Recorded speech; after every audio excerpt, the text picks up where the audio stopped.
ओम सर्व मंगल मांगल्ये शिवे सर्वार्थ साधिके शरण्ये त्र्यंबके गौरी नारायणी नमोस्तुते।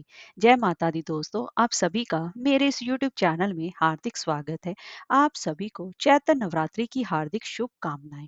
दोस्तों, आज की इस वीडियो में मैं आपको बताने वाली हूँ नवरात्रि के पहले दिन की जाने वाली कलश स्थापना के बारे में, क्योंकि कलश स्थापना को सबसे जुड़ी अनिवार्यों में से बातों में से गिना जाता है। हालांकि कलश स्थापना सभी लोग करें ऐसा कोई जरूरी भी नहीं है, लेकिन अधिकांश लोग नवरात्रि के पहले दिन अपने घरों में कलश स्थापना जरूर करते हैं। ऐसे में आपको पता होना चाहिए कि कलश स्थापना की सही विधि क्या है, कब किस शुभ मुहूर्त में कलश स्थापना की जाती है, कौन से विशेष मंत्रों का जाप किया जाता है और कौन कौन सी ऐसी सामग्री है जो कलश के अंदर डाली जाती है। क्योंकि कलश में सभी देवी देवताओं का वास माना जाता है और मान्यता है कि पूरे 9 दिनों तक देवी भगवती अपने अलग अलग स्वरूपों में हमारे घर पर विराजमान होती हैं।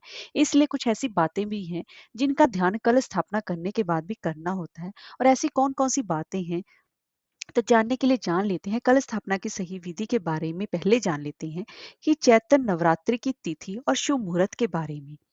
साल 2024 में 9 अप्रैल मंगलवार से चैत्र नवरात्रि प्रारंभ हो रही है और इसी दिन से चैत्र मास के शुक्ल पक्ष की प्रतिपदा तिथि है और हिंदू नववर्ष का पहला दिन भी है। और प्रतिपदा तिथि में ही कलश की स्थापना की जाती है।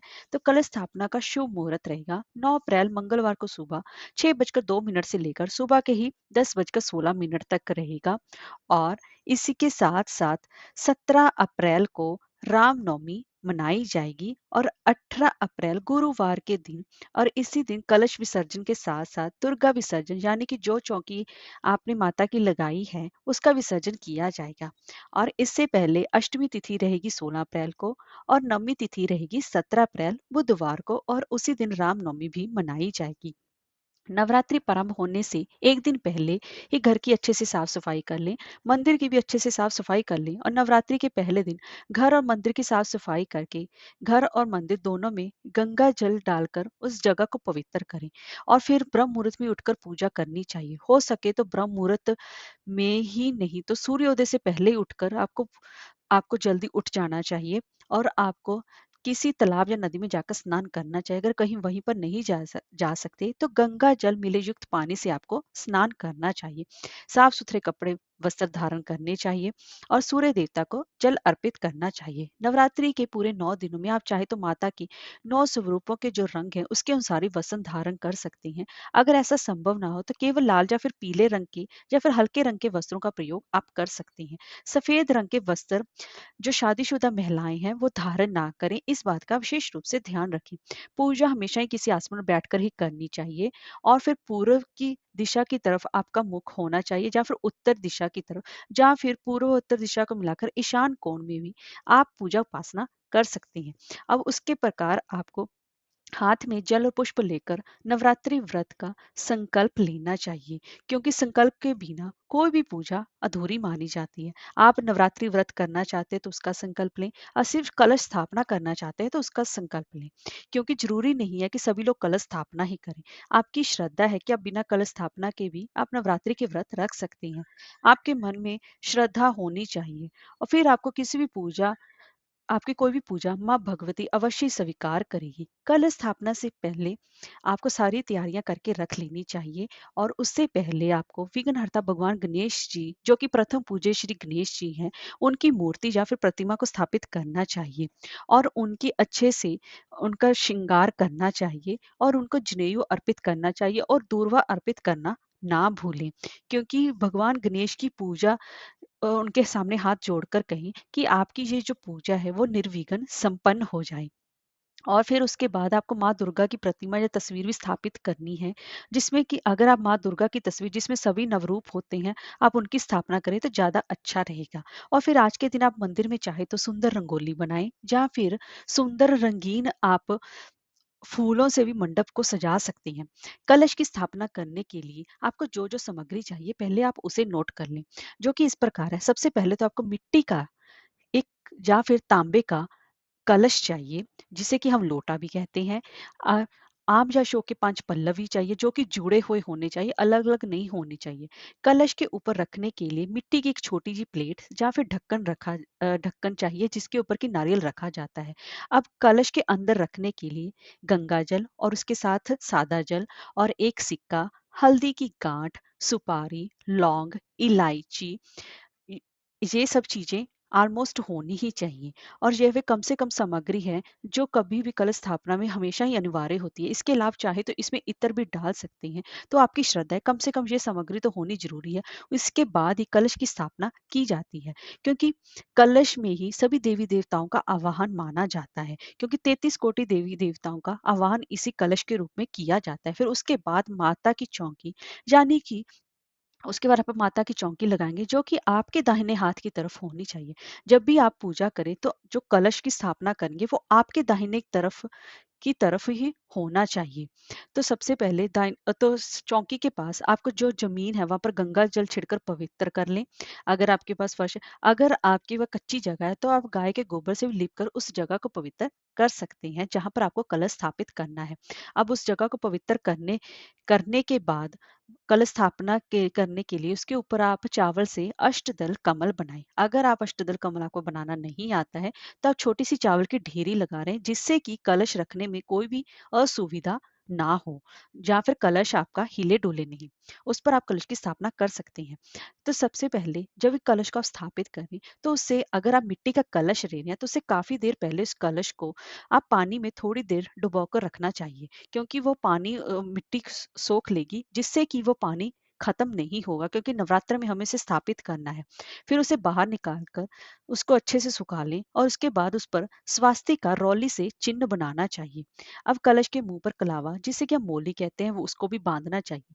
इसके बाद कलश में जल भरा जाता है। तो सबसे पहले आप थोड़ा सा गंगा जल डालें और उसमें फिर सादा जल डालें, क्योंकि अगर आप पहले जल डाल देते हैं उसके ऊपर गंगा जल डाल देते हैं तो फिर वो सादा जल ही कहलाता है। गंगा जल वो तब बनता है जब पहले आप उसमें थोड़ा सा गंगा जल मिलाएंगे और उसके ऊपर सादा जल डालेंगे, फिर ही वो गंगा जल कहलाता है। और गंगा जल आप उसके कंठ तक भर दें और गंगा जल डालते समय आप अपने आराध्य देवी देवताओं के साथ साथ माँ गंगा का भी ध्यान अवश्य ही करें। अब इसके अंदर आपको एक सिक्का जो आपने लिया है, हल्दी की एक गांठ, सुपारी और थोड़े से अक्षत डालें, लौंग इलायची डालें और फिर उसके बाद थोड़ी सी इसमें दूर्वा भी डाल दें। अब इसके ऊपर आपको आम या अशोक के जो पल्लव हमने लिए हैं उन्हें स्थापित करें और इस तरीके से स्थापित करें कि वो आपस में इकट्ठे ना हो, फैले हुए हों। और अब उसके ऊपर मिट्टी की एक छोटी सी प्लेट होती है, उस मिट्टी की प्लेट के ऊपर आप थोड़े से चावल डाल दें, क्योंकि हम उसी को ही पूर्ण पात्र कहते हैं, ताकि वो खाली ना रहे, क्योंकि हमें उसे पूर्ण करना है, यानी कि उसको पूरा करना है, तो वो पूर्ण पात्र बन जाता है। अब पल्लव रखने के बाद प्लेट रख दी और उसके ऊपर थोड़े से चावल रख दिए। अब आपको पानी से भरा हुआ नारियल रखना होता है, क्योंकि जटा वाला नारियल, क्योंकि नारियल से ही कलश की स्थापना की जाती है और कलश की स्थापना में भी कभी भी सूखा जो नारियल होता है उसका प्रयोग नहीं किया जाता। ठीक है, इस बात का विशेष रूप से ध्यान रखें। उसके बाद आप उस जो नारियल है उस पर आप छोटी सी एक चुनरी, लाल रंग की चुनरी बांध लें। अब चुनरी को आप कलावे से नारियल के चारों ओर अच्छे से बांध लें। अब कलश के ऊपर स्थापित करने वाले नारियल का भी पूजन किया जाता है। यहाँ पर धूप दीपक जलाएं, उसको तिलक लगाएं। फिर जो आपने जो नारियल का वो जो जड़ वाला हिस्सा होता है जिस पर की एक मुंह बना होता है इंसान का, उसे अपनी तरफ रखें, क्योंकि कलश को कभी भी सीधा ऊपर नहीं रखा जाता। उसका जो कलश का इंसान का जो मुख बना होता है उसको अपनी तरफ ही रखा जाता है। अब ऊपर उसको रखने के बाद हाथ जोड़कर कलश में सभी नवग्रह का ध्यान करते इस प्रकार नवग्रह मंत्र का जाप किया जाता है, क्योंकि कलश में सभी 33 कोटि देवी देवता का वास माना जाता है। इसलिए शांत मन से, पूर्ण श्रद्धा और भक्ति भाव से इस मंत्र का आपको जाप करना चाहिए। ब्रह्मा मुरारी त्रिपुरंतकारी भानु शशि भूमि सुतो बुधश्च गुरुश्च शुक्र शनि राहु केतवे सर्वग्रह शांति करे भवंतु। इस मंत्र का जाप करते हाथ जोड़कर आप वहां पर ध्यान करें और इसके बाद अब सभी कलश स्थापना करने के बाद अब आपको माँ भगवती का ध्यान करना चाहिए। प्रथम दिन माँ शैलपुत्री की पूजा उपासना उनका ध्यान करना चाहिए। और माँ भगवती से क्षमा याचना ज़रूर करें, ताकि कलश स्थापना में यदि कोई आपसे जाने-अनजाने में कोई भी गलती हुई हो, तो कोई भी सामग्री जो कि आपसे छूट गई हो, उसके लिए माँ भगवती आपको क्षमा करें। बहुत से लोग कलश स्थापना के नीचे स्थापना करने से पहले जौ भी बोते हैं। अगर आप भी जौ बोना चाहते हैं, तो आपको मैं सामग्री बता देती हूँ। अगर आप जौ नहीं भी बोना चाहते, तो कोई भी परहेज़ नहीं है, कोई भी आपको इसके लिए पाप नहीं लगेगा, कोई भी आपको से अपराध नहीं होगा। वो आपकी सिर्फ टोटली और टोटली आप पर इच्छा पर डिपेंड है कि आप बोना चाहते हैं या नहीं बोना चाहते। अगर आप जौ बोना चाह रहे हैं, तो पहले मिट्टी के एक चौड़े बर्तन लें, और बता दूं, इसके लिए यदि आप करना ही चाहते हैं, तो आप मिट्टी का चौड़ा बर्तन लें जिस पर कि आपको साफ सुथरी मिट्टी डालनी है। अब उसके ऊपर थोड़ी सी आधी मिट्टी डालकर उसके ऊपर आप जौ डालें, और फिर जौ के ऊपर आपको फिर से एक मिट्टी की लेयर बनानी है। ठीक है? जौ, और उसके बाद मिट्टी की लेयर बनाने के बाद उसके ऊपर थोड़े-थोड़े से हल्के से फिर से जौ छिड़क दें। अब आप उस पर गंगा जल में थोड़ा-सा सादा पानी मिलाकर उसे अच्छे से छिड़क देना चाहिए। जिस जगह पर भी आपको कलश स्थापना करनी है, उस जगह पर आपको रखना चाहिए, मिट्टी के बर्तन को रखना चाहिए, और उसके बीचों-बीच आपको कलश की स्थापना, जो भी आपने कलश लिया, मिट्टी का लिया है या फिर तांबे का लिया है। लेकिन एक बात का विशेष रूप से ध्यान रखें कि आपको स्टील या फिर लोहे का लोटा भूलकर भी नहीं लेना है, इस बात का विशेष रूप से ध्यान रखें। अब आपको उसको बीचों-बीच रखना है, लेकिन हर दिन आपको इस बर्तन में से जो भी आपने जौ बोया, थोड़ा-थोड़ा पानी आपको ज़रूर जल डालना है, ताकि अच्छे से वह हरे-भरे हो जाएँ। लेकिन कुछ अक्सर लोग क्या करते हैं कि जो आपने कलश की स्थापना की है, उसका नारियल हटाकर बार-बार लोटे में ही जल डाल देते हैं, जो कि बिल्कुल भी भूल कर भी आपको नहीं करना है। एक बार आपने जो स्थापित कर दिया सो कर दिया। अब वो नवरात्रि के बाद ही हटेगा। आपने जितना जल भर दिया बस उतना ही रखें, उसके बाद बार-बार ना हटाएँ। और एक बार जो आपने पूजा स्थापना कर दी, उसको बस वैसे ही रहना है। सिर्फ़ जहाँ पर जौ बोए हैं, वहाँ पर हल्का-हल्का सा जल छिड़क दें, जिसकी वजह से कि जौ आपके हरे-भरे होते रहें, और उस जगह को भी बिल्कुल भी हाथ से ना हिलाएँ, बस दूर खड़े होकर प्रणाम करें। और माँ भगवती से प्रार्थना करें कि आपकी जो भी मनोकामना है, जिस मनोकामना के लिए भी आप नवरात्रि के व्रत कर रही हैं, उसे वह पूर्ण करें। लेकिन कई बार कोई ज़रूरी नहीं होता कि आप सिर्फ़ मनोकामना पूर्ति के लिए प्रार्थना करें। आप माँ भगवती की, माँ दुर्गा का धन्यवाद करने के लिए भी प्रार्थना कर सकती हैं कि आपने जीवन में जो कुछ भी प्राप्त किया है, फिर सब उन्हीं की ही देन है। तब भी आप अब व्रत रख सकती हैं, और बिना क्योंकि माँ दुर्गा तो अपने भक्तों का सभी हाल जानती है, वो बिना माँगे ही सब कुछ दे देती है। लेकिन कई बार देखा जाता है कि बहुत पूजा-पाठ करने के बाद, बहुत सारे नियम करने के बाद भी कहीं न कुछ-कुछ ऐसी गलती हो जाती है, जिससे भी कि हमें पूर्ण पूजा का फल नहीं मिल पाता। तो इसके लिए अब ज़रूरी है कि कोई भी चीज़ आप करें ना करें, आपका मन और तन दोनों ही शुद्ध पवित्र होने चाहिए।